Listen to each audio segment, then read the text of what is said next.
in physics we need the Babylonian method and not the Euclidean or Greek method, and I would like to say why. The problem in the Euclidean method is to make something about the axioms a little bit more interesting or important. But the question that we have is, in the case of gravitation, is it more important, is it more basic, is it more fundamental, is it a better axiom to say that the force is directed toward the sun, or to say that equal areas are swept in equal time? Well, from one point of view, the forces is better, because if I state what the forces are, I can deal with a system with many particles in which the orbits are no longer ellipses because of the pull of one on the other, and the theorem about equal areas fails. Therefore, I think that the force law ought to be an axiom instead of the other.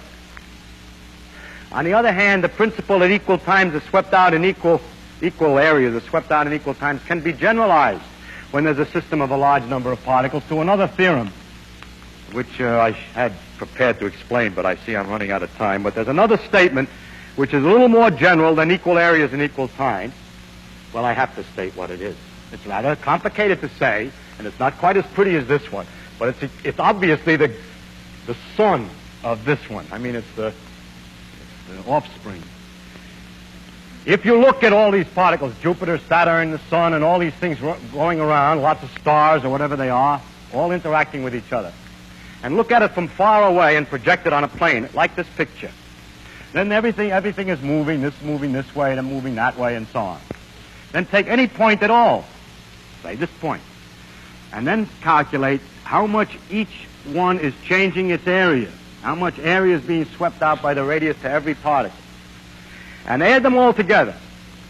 But wait, those masses which are heavier count more strongly. If this is twice as heavy as this one, then this area, it counts twice as much. So,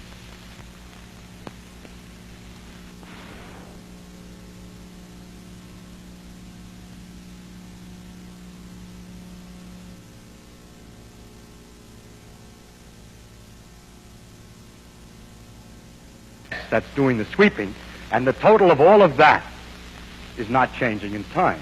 That's the generalization, obviously, of the other one. Incidentally, the total of that is called the angular momentum, and this is called the law of conservation of angular momentum. Conservation just means that it doesn't change. Now, one of the consequences of this is, just to show what it's good for, imagine a lot of stars falling together to form a nebula, a galaxy. As they come closer in, if they were very far out and moving slowly, so there was a little bit of area being generated, but on very long arms, distances from the center, then if the thing falls in, the distances to the center are shorter now. If all the stars are now close in, then these radii are smaller. And in order to sweep out the same area, they have to go a lot faster.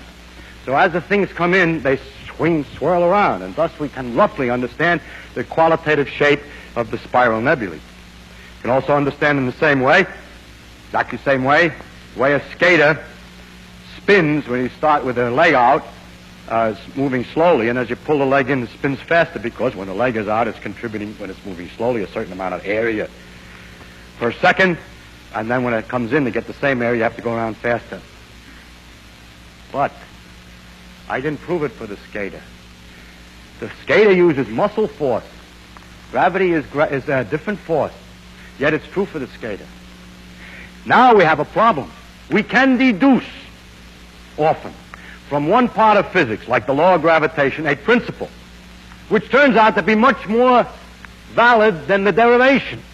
This doesn't happen in mathematics, that the theorems come out in places where they're not supposed to be. In other words, if we were to say that the postulates of physics were the law of gravitation, we could deduce the conservation of angular momentum, but only for gravitation. But we discover experimentally that the conservation of angular momentum is a much wider thing.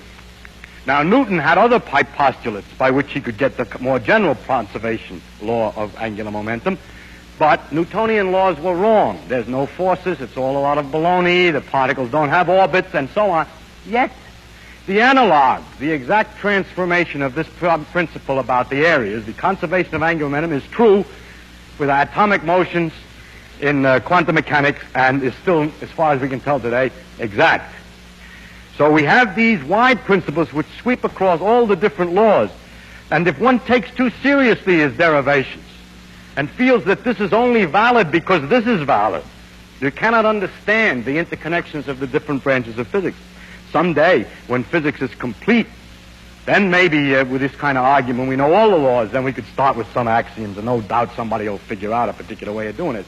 And then all the deduction will be made. But while we don't know all the laws, we can use some to make guesses at theorems which extend beyond the proof. So in order to understand the physics, one must always have a neat balance and contain in his head all of the various propositions and their interrelationships, because the laws often extend beyond the range of their deduction. This will only have no importance when all the laws are known.